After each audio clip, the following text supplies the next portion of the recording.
Greenfield लेन expressway को लेकर किसानों ने किया घेराव। किसान बोले भूमि अधिग्रहण का उचित मुआवजा दिया जाए। चंबल नदी पर उतार चढ़ाव के साथ सर्विस रोड की मांग की। किसानों ने एक्सप्रेसवे नहीं बनने की दी चेतावनी।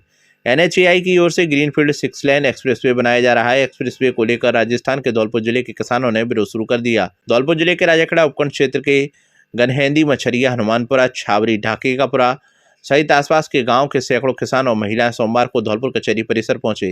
किसानों ने ग्रीनफील्ड ग्वालियर आगरा एक्सप्रेसवे के लिए अधिकृत की जा रही भूमि के मुआवजे को लेकर जिला कलेक्टर के समक्ष विरोध दर्ज कराया। ज्ञापन सौंपा है। किसानों ने चंबल नदी पर उतार चढ़ाव के साथ सर्विस रोड की भी मांग करते हुए आंदोलन की चेतावनी दी है। ग्रामीणों का कहना है कि उनकी उपजाऊ जमीन अधिग्रहण की जा रही है, लेकिन इसके बदले उचित मुआवजा नहीं दिया जा रहा। किसानों ने आरोप लगाया है कि उन्हें मात्र 4 लाख रुपए प्रति बीघा मुआवजे की बात कही जा रही है, जबकि सीमावर्ती उत्तर प्रदेश में इसी परियोजना के तहत 12 से 15 लाख रुपए प्रति बीघा तक मुआवजा दिया जा रहा है। ऐसे में एक ही मिट्टी और एक ही परियोजना के बावजूद दोहरा मापदंड क्यों अपनाया जा रहा है?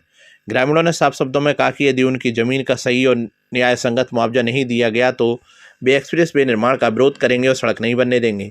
मामले की गंभीरता को देखते हुए कलेक्टर ने ग्रामीणों को आश्वासन दिया कि मुआवजे को लेकर उनकी आपत्तियों पर विचार किया जाएगा और नियमों के अनुसार समाधान का प्रयास किया जाएगा। गौरतलब है कि ग्वालियर आगरा ग्रीन एक्सप्रेसवे के निर्माण में उत्तर प्रदेश और मध्य प्रदेश के बीच आवागमन काफी सुगम हो गया। इस एक्सप्रेसवे बने जाने से दिल्ली, आगरा और ग्वालियर के बीच यात्रा का समय घटेगा। वर्तमान में दिल्ली से ग्वालियर की यात्रा में 6 से 7 घंटे का समय लगता है, जो एक्सप्रेसवे के बाद काफ़ी कम हो जाएगा। इसके अलावा यह ग्रीन एक्सप्रेसवे इटावा में बुंदेलखंड एक्सप्रेसवे, लखनऊ में आगरा एक्सप्रेसवे और कोटा में दिल्ली मुंबई एक्सप्रेसवे से जुड़ेगा, जिससे देश भर में सड़क कनेक्टिविटी को मजबूती मिलेगी। हालांकि स्थानीय किसानों को उचित मुआवजा नहीं मिलने की स्थिति में यह महत्वाकांक्षी परियोजना विरोध की भेंट चढ़ती नजर आ रही है। 12 मीटर है ग्रीनफील्ड एक्सप्रेस जो आगरा ग्वालियर निकल रहा है, उसका मुआवजा बहुत ही कम मिल रहा है।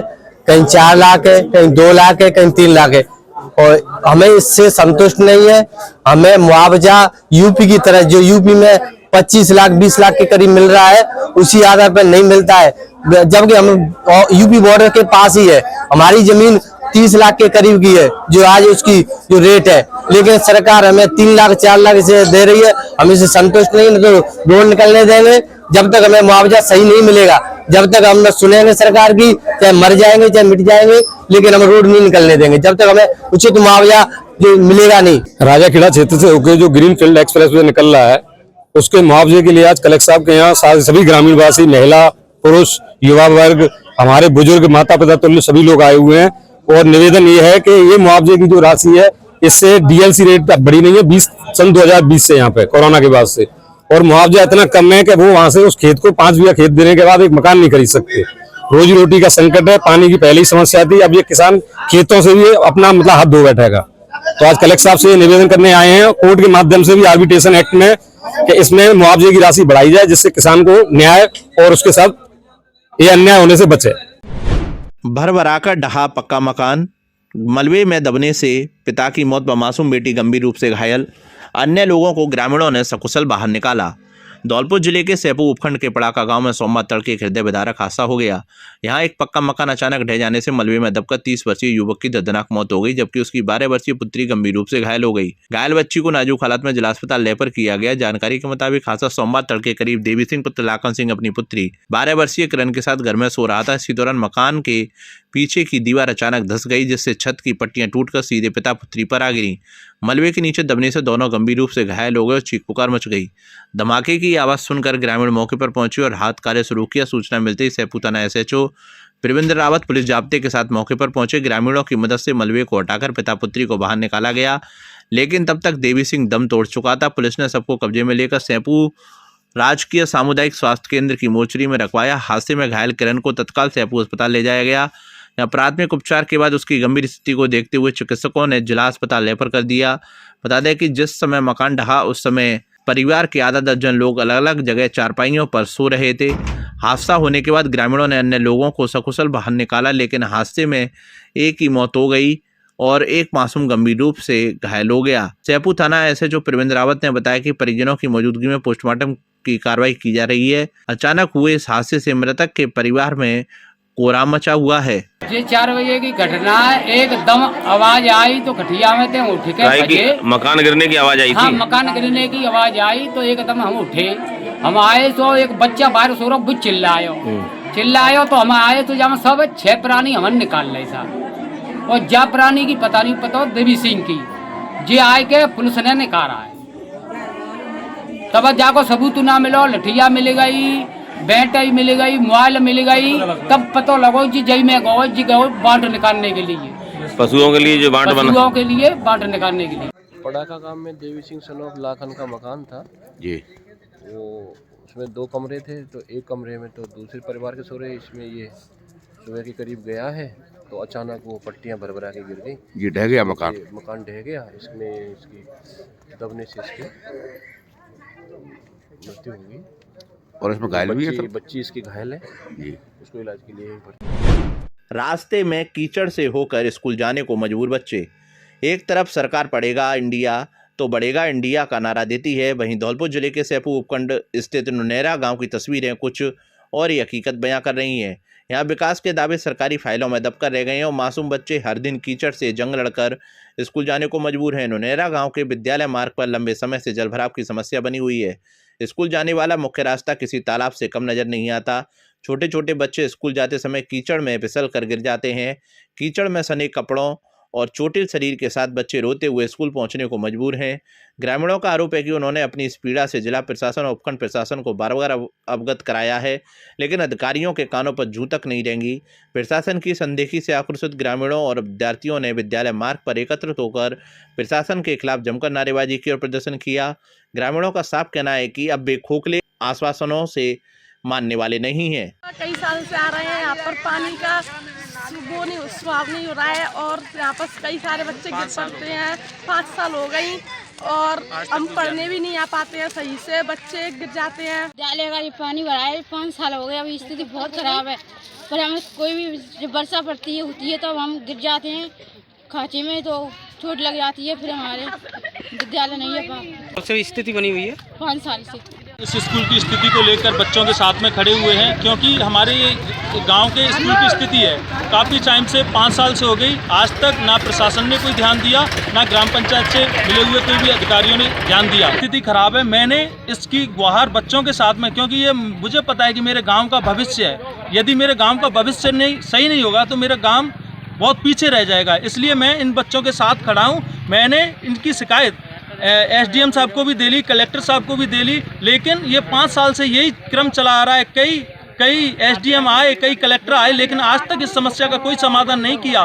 तो मेरी आज बच्चों के साथ में इसलिए आवाज़ लगा रहा हूँ कि हमारी इस विनती को सुन लीजिए और हमारी इस समस्या का समाधान करिए, क्योंकि ये स्थिति ऐसी ही बनी रही तो इस स्कूल में वैसे भी बच्चे नहीं आते हैं और आने वाले समय में छोटे छोटे बच्चे तो आना ही बंद कर देंगे, क्योंकि किसी के साथ में कोई घटना हो गई तो इस घटना के जिम्मेदार हमारे गांव वाले होंगे। दुख होता है जब ऐसी स्थिति देखते हैं। तो मैं इनके साथ में खड़ा हूं और इनके साथ में हमेशा ऐसे ही खड़ा रहूंगा जब तक इस समस्या का समाधान नहीं किया। तो मैं सच बता रहा हूं कि इस स्कूल में हम ऐसे ही विरोध करेंगे और सबसे निवेदन है मेरे प्रशासन के लोगों के जल्दी से जल्दी ध्यान दे लें। उसका जो मुख्य रास्ता है उसकी स्थिति इतनी खराब है कि बच्चे जाते समय उसमें फिसल जाते हैं और गिर जाते हैं उसमें। और मैं बस प्रशासन से यही अनुरोध करना चाहता हूं कि इसको अतिशीघ्र इसका कोई ना कोई समाधान निकाले। लोहे के गांठरों से भरी ट्रैक्टर ट्रॉली पलटी, चालक की हुई मौत। धौलपुर जिले से होकर गुजर रहे नेशनल हाईवे संख्या 123 पर तसीमो पार्वती पुल के पास लोहे के गांठरों से भरी ट्रैक्टर ट्रॉली पलटने से बड़ा हादसा हो गया, जहां हाईवे की सड़क के बीचों बीच पलटे ट्रैक्टर के नीचे दबने से चालक की मौके पर ही दर्दनाक मौत हो गई। सूचना पाकर मौके पर पहुंचे सीआई प्रवीण रावत और एएसआई उपनिरीक्षक अजय सिंह ने तत्परता दिखाते हुए ग्रामीणों की मदद से ट्रैक्टर के नीचे दबे युवक को बाहर निकालकर अस्पताल पहुंचाया, जहां चिकित्सकों ने उसे मृत घोषित कर हॉस्पिटल की मोर्चरी पर रखवा दिया। उधर सड़क के बीचों बीच पड़े ट्रैक्टर ट्रॉली से यातायात बाधित हो गया। ऐसे में हाईवे की सड़क पर लंबा जाम लग गया। तभी पुलिस के द्वारा कड़ी मशक्कत करते हुए कुछ ही देर में सड़क से ट्रैक्टर ट्रॉली को हटवाकर आवागमन को सुचारू करवाया। जानकारी के मुताबिक महेंद्र सिंह पुत्र हरि सिंह कुशवाहा निवासी अघापुर भरतपुर की सड़क हादसे में दुखद मौत हुई है।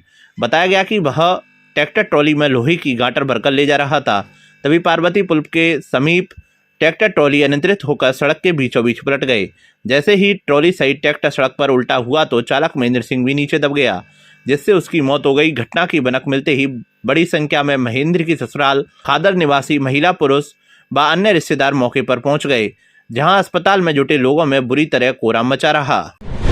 गडरिया महासभा ने प्रधानमंत्री के नाम सौंपा ज्ञापन। धौलपुर जिले में अखिल भारतीय पाल बघेल गडरिया महासभा द्वारा अतिरिक्त जिला कलेक्टर धौलपुर को प्रधानमंत्री, मुख्यमंत्री उत्तर प्रदेश, नगर निगम आयुक्त और जिला कलेक्टर बनारस के नाम ज्ञापन सौंपा है, जिसमें काशी बनारस में मणिकर्णिका घाट पर रेनोवेशन के नाम पर लोकमाता देवी अहिल्याबाई होलकर की प्रतिमा को नगर निगम द्वारा तोड़े जाने पर पुनः सम्मान पूर्वक स्थापित किए जाने की मांग की गई, क्योंकि लोकमाता देवी अहिल्याबाई होलकर पाल बघेल धनगर गडरिया वंशीय हैं, जो कि इंदौर की एक महान शासिका होने के साथ साथ समाज सुधारक, धर्मपरायण महिला थी, जिन्होंने काशी सहित देश भर में 12,672 मंदिरों, घाटों एवं धार्मिक स्थलों का पुनर्निर्माण कराने में उनका अविस्मरणीय योगदान रहा है।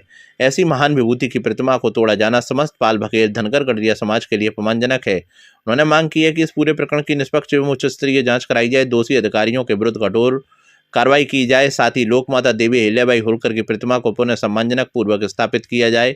इस दौरान ज्ञापन देने वालों में जिला अध्यक्ष लाखन सिंह बघेल, जगमोहन बघेल, पूर्व मंत्री हरिप्रसाद बघेल, सुरेश चंद बघेल, पूर्व जिला अध्यक्ष संजय बघेल, भूप सिंह बघेल, सरपंच आदि मौजूद रहे। गडरिया समाज की कुलदेवी महारानी अहिल्याबाई होलकर, जिन्होंने कई सालों पहले, 100 सालों पहले इस हिंदुत्व की उन्होंने रक्षा की। पूरे देश के अंदर जो बड़े बड़े मंदिर हैं, 12 से कुछ मंदिर हैं, अहिल्याबाई होलकर ने इन मंदिरों का जीर्णोद्धार कराया, नए नए मंदिर बनवाए। आज पूरे देश में माननीय देश के प्रधानमंत्री जी और हर देश के मुख्यमंत्री अहिल्याबाई होलकर की नाटक के तौर पर, प्रोग्राम के तौर पर, प्रशासन के तौर पर, विधायक के तौर पर, एमपी के तौर पर, सब जगह ब्लॉक स्तर पर, तहसील स्तर पर, गांव स्तर पर इसकी जयंती को मनाया गया। आज जो उत्तर प्रदेश के अंदर कटकाजेश्वर एक स्थान है काशी विश्वनाथ में, वहां लगी थी, उसको नगर परिषद के स्टाफ ने उसको खंडित करने का कोशिश की और खंडित किया है। तो हमारा पूरा देश का धनगर गडरिया समाज लोगों में रोष भी है। जिला धौलपुर में भी काफी लोग यहाँ आए हुए हैं। अभी माननीय कलेक्टर साहब को हमने ज्ञापन दिया है, मीडिया बंदियों को भी बता रहे हैं कि ये बात ऊपर तक पहुंचे और ये बात बर्दाश्त नहीं होगी। आज जो गडरिया समाज है वो पूरे देश में चाहे कहीं भी हो, हर जगह काफी संख्या में रहता है और हमें तो अगर हमारी कुलदेवी से छेड़छाड़ होती है तो इस छेड़छाड़ को हम लोग बर्दाश्त नहीं करेंगे। धौलपुर जिले के विशेष न्यायालय डकैती प्रभावित ने आर्म्स एक्ट और पुलिस पर जानलेवा हमले के मामले में कुख्यात डकैत लुक्का गैंग के एक सदस्य को 10 वर्ष के कठोर कारावास की सजा सुनाई है।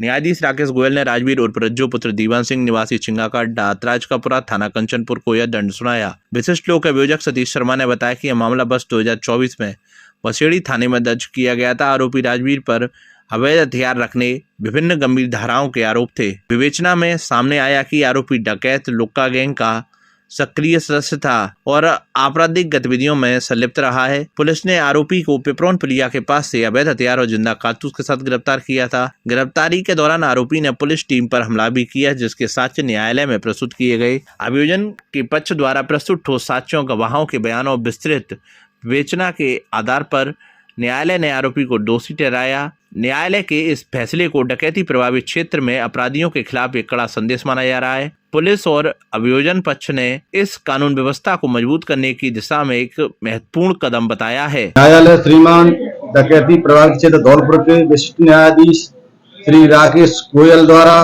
मुकदमा संख्या 255/2024 थाना बसेड़ी में धारा 332, 353, 307 आईपीसी, 11 आरडीएक्स और 3/25 आयुध अधिनियम में मूल्यम राजवीर उर्फ रज्जू पुत्र दीवान सिंह निवासी चिंगा का अड्डा अतराजकापुरा को 10 वर्ष का कठोर कारावास व 10,000 रुपए जुर्माने से दंडित किया गया है। उक्त मूल्यम लुक्का गैंग के सदस्यों के धरपकड़ के दौरान पिपरौन पुलिया से नए हथियार और कारतूस के बरामद को गिरफ्तार किया गया। रीट की परीक्षा दिलाकर लौट रहे पिता पुत्री घायल। धौलपुर जिले के बाड़ी क्षेत्र के बसेड़ी रोड पर भूतेश्वर की पुलिया के पास एक नीलगाय की बाइक से भिड़ंत हो गई। इस दुर्घटना में बाइक सवार पिता पुत्री घायल हो गए, जिन्हें एम्बुलेंस से बाड़ी जिला अस्पताल में भर्ती कराया गया। जानकारी के अनुसार रविवार की रात करीब 9 बजे घायल पिता पुत्री भरतपुर से रीट की परीक्षा देकर अपने गांव बरौली लौट रहे थे।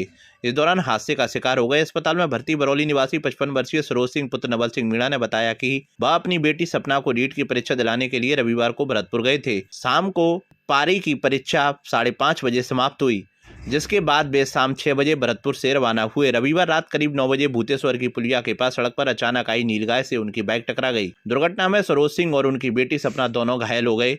उन्हें एम्बुलेंस की मदद से बाड़ी अस्पताल पहुंचाया गया, जहां उनका उपचार जारी है। हम नीट का पेपर दिला के आए थे भरतपुर से, भूतेश्वर से गिरिराज के मकान के पास में रोजगार आगे जो नीलगाय बोलते हैं रोड पे, और उनसे टकरा के हम। कितने लोग थे बाइक पर? 2। कौन कौन था? मैं खुद, ये मेरी बच्ची है। एसआईआर में आपत्तियों के नाम पर धांधली का आरोप। धौलपुर जिले के बाड़ी में मतदाता सूचियों के गहन पुनरीक्षण अभियान में आपत्तियों के नाम पर हो रही कथित धांधली को लेकर कांग्रेस का विरोध प्रदर्शन तीसरे दिन भी जारी रहा।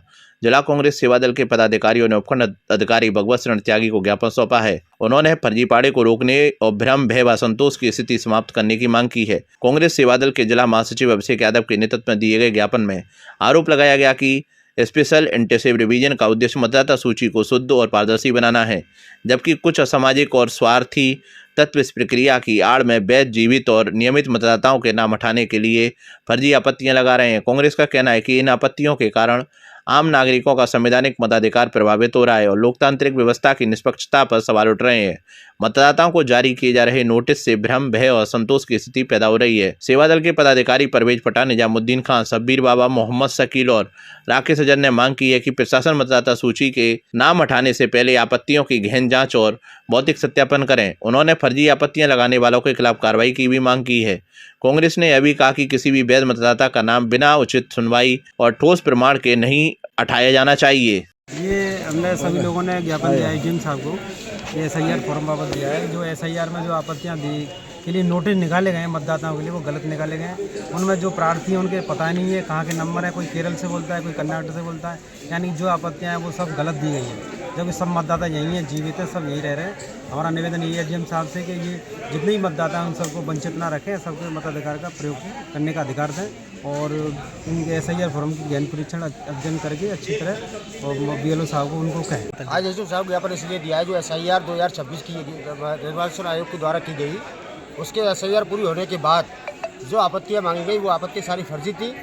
उन आपत्तियों में प्रत्येक वाक्य संख्या क्रम संख्या पर 150 नाम, किसी वाक्य संख्या 140 नाम, 200 नाम जाति विशेष के लोगों को काटने के लिए 7 नंबर फॉर्म यानी कि जो दूसरी लॉबी लगी हुई है उस लॉबी ने वो काटने के लिए दिए गए। वो सख्त बिल्कुल गलत है। लोग बाग मृत्यु कोई नहीं है, कोई कहीं गया नहीं है, सारे लोग मतदाता यहाँ मौजूद हैं। कांग्रेस पार्टी का यह विचार है कि कोई भी मतदाता निर्वाचन से महरूम ना रहे और सत्यता की हमेशा जांच हो। जो अगर गलत है वो गलत हो, जो सही है वो सही रहे। मेरा एसडीएम साहब से निवेदन था कि सर इस जांच को सही तरीके से कराया जाए, जिससे कि वैध मतदाता नहीं छूट जाए। मेरा बस यही एसडीएम साहब से कहना था। एसडीएम साहब ने आश्वासन दिया है कि कोई भी वैध मतदाता नहीं छूटेगा, जो मौजूद है उसका नाम बिल्कुल कतई नहीं कटेगा। किसी ने भी कोई शिकायत की हो उस शिकायत को संज्ञान में लिया जाएगा और आप मतदाता के साथ में उचित कार्रवाई होगी। स्वामी विवेकानंद के आदर्शों पर चलने का किया आह्वान। धौलपुर शहर के राजकीय उच्च माध्यमिक विद्यालय महाराणा स्कूल में स्वामी विवेकानंद के जीवन दर्शन पर आधारित विचार गोष्ठी का आयोजन किया गया। कार्यक्रम में मुख्य अतिथि के रूप में जिला कलेक्टर श्रीनिधि वीटी उपस्थित रहे। उन्होंने छात्रों को प्रेरित करते हुए स्वामी जी के विचारों को उद्धृत किया और कहा कि जब तक आप स्वयं पर विश्वास नहीं करेंगे तब तक आप ईश्वर पर विश्वास नहीं कर सकते। उन्होंने युवाओं को आत्मविश्वास के साथ आगे बढ़ने की प्रेरणा दी।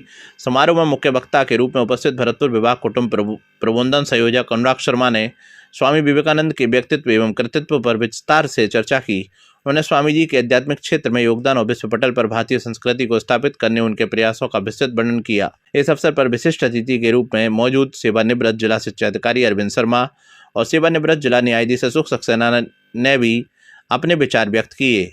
उन्होंने छात्रों को स्वामी जी के आदर्शों पर चलने का आह्वान किया। इस मौके पर मुख्य जिला शिक्षा अधिकारी महेश मंगल, जिला शिक्षा अधिकारी माध्यमिक सुक्को देवी और अतिरिक्त जिला परियोजना समन्वयक जितेंद्र जादव सहित शिक्षा विभाग के कई वरिष्ठ अधिकारी एवं professor DK Bansal, doctor Paramesh Pathak, doctor Sumit Rana मौजूद रहे।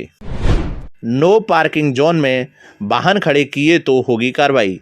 अगर आप यातायात नियमों का पालन नहीं करते हैं और अपना 2 पहिया या 4 पहिया वाहन हाईवे या धौलपुर शहर में सड़क किनारे कहीं भी खड़ा कर देते हैं तो सावधान हो जाएं। धौलपुर पुलिस एवं ट्रैफिक पुलिस हाईवे पर सड़क किनारे नो पार्किंग क्षेत्र में वाहन पार्क करने वालों पर सख्ती करेगी। हाईवे पर धौलपुर शहर में यातायात व्यवस्था सुचारू रखने के उद्देश्य से पुलिस अधीक्षक विकास सागवान के निर्देशन में धौलपुर शहर के थाना सदर इलाके में हाईवे पर नो पार्किंग में खड़े वाहनों को हटवाकर वाहन चालकों एवं दुकानदारों को वाहनों को खड़े नहीं करवाने की समझाइश की गई। इसके साथ ही धौलपुर शहर के व्यस्तम मार्ग गुलाबबाग से जगदीश तिराहे तक दुकानों के सामने लगे अस्थायी अतिक्रमणों को हटवाया गया। पुलिस ने सभी वाहन चालकों से यातायात नियमों की पालन करने के साथ साथ पार्किंग एरिया में ही वाहन पार्क करने की अपील की। उन्होंने कहा कि कहीं भी भीड़भाड़ वाले इलाकों में कभी भी सड़क किनारे नो पार्किंग वाहन को पार्क ना करें। साथ ही दुकानदारों से भी अपील की, कहा कि वे अपने प्रतिष्ठान के सामने कोई भी वाहन खड़ा न होने दें। अगर कोई निजी व्यापार लाभ की वजह से सड़क किनारे ग्राहक को वाहन खड़ी करने की भी इजाज़त दे देता है तो फिर से वैसे दुकानदारों के विरुद्ध भी विधि अनुसार कानूनी कार्रवाई की जाएगी। रास्ते के विवाद को लेकर 2 पक्षों में हुआ विवाद, 7 घायल, 3 की हालत गंभीर। धौलपुर जिले के सरानीखेड़ा क्षेत्र के रामनगर गांव में रास्ते को लेकर हुए विवाद में 2 पक्षों के बीच जमकर झगड़ा हो गया। इस घटना में एक ही परिवार के 7 लोग घायल हो गए, जिनमें से 3 की हालत गंभीर बताई जा रही है। सभी घायलों को जिला अस्पताल में भर्ती कराया गया है, जहां उनका उपचार जारी है। प्राप्त जानकारी के अनुसार रामनगर निवासी कैलाश और रोशन के बीच रास्ते को लेकर कहासुनी हो गई, तो देखते ही देखते मारपीट में बदल गई। विवाद के दौरान एक पक्ष के लोग घायल हो गए। घायलों में ओम प्रकाश पुत्र रोशनलाल, श्रीमती पत्नी सूरजभान, भौरव पत्नी राकेश और रोशनलाल पुत्र शेरा, ममता सतीश तथा सूरजभान निवासी रामनगर सरानीखेड़ा शामिल हैं। घटना की सूचना मिलते ही परिजन घायलों को जिला अस्पताल लेकर पहुंचे, जहां डॉक्टरों द्वारा उपचार किया जा रहा है। 3 घायलों की स्थिति गंभीर होने के कारण उन्हें विशेष निगरानी में रखा गया है। रामहेत कुशवाहा बने राजस्थान प्रदेश कुशवाहा क्षत्रिय महासभा के प्रदेश अध्यक्ष। कुशवाहा समाज के कोटा स्थित लवकुश छात्रावास अधिवेशन में धौलपुर के पूर्व प्रधान रामहेत कुशवाहा को अखिल भारतीय कुशवाहा क्षत्रिय महासभा राजस्थान का प्रदेश अध्यक्ष नियुक्त किया गया। उनकी नियुक्ति 3 साल के लिए की गई। इस अवसर पर मथुरालाल कुशवाहा बारखेड़ा कोटा द्वारा लवकुश छात्रावास कोटा के लिए 2 लाख नगद राशि प्रदान की। इस अवसर पर सर्व कुशवाहा समाज द्वारा बामासा एवं उनके परिवार का बड़ी गर्मजोशी के साथ स्वागत किया। उनके नाम की पट्टिका का अनावरण किया गया। इस अवसर पर राष्ट्रीय अध्यक्ष वीर बहादुर सिंह कुशवाहा ने कहा कि शिक्षा और राजनीति के साथ साथ आरक्षण भी समाज की जरूरत है। नवनियुक्त प्रदेश अध्यक्ष रामहेत कुशवाहा ने पूरे राजस्थान प्रदेश में जिला अध्यक्षों की नियुक्ति जल्द करने का भरोसा दिया है। अग्रवाल समाज बाड़ी के अध्यक्ष बने दिनेश बागथरिया। अग्रवाल समाज बाड़ी की आमसभा में सर्वसम्मति से दिनेश गर्ग बागथरिया को समाज का नवीन अध्यक्ष चुना गया। निर्वाचन प्रक्रिया को शांतिपूर्ण ढंग से संपन्न कराते हुए निर्वाचन अधिकारी भगवान दास बंसल ने उनके अध्यक्ष निर्वाचित होने की औपचारिकता घोषणा की।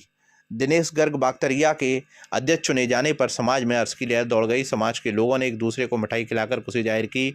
अध्यक्ष निर्वाचित होने पर भारतीय जनता पार्टी के कई वरिष्ठ नेताओं एवं कार्यकर्ताओं ने फ़ोन कर उन्हें बधाई और शुभकामनाएं दी। बता दें कि दिनेश गर्ग बागथरिया पिछले 40 वर्षों से भारतीय जनता पार्टी में सक्रिय भूमिका निभा रहे हैं। वे कई बार भाजपा बाड़ी के नगर के अध्यक्ष पद की जिम्मेदारी भी संभाल चुके हैं। सजग रहने वाला व्यक्तित्व माना जाता है कि उनके अध्यक्ष बनने से अग्रवाल समाज की संगठन को नई दिशा और मजबूती मिलने की उम्मीद जताई जा रही है। इस मौके पर नवनिर्वाचित अध्यक्ष और दिनेश गर्ग बागथरिया ने कहा कि समाज द्वारा उन पर जताए गए विश्वास के लिए उन्होंने आभार व्यक्त किया और समाज के प्रत्येक वर्ग को साथ लेकर चलने का हरसंभव प्रयास करूंगा।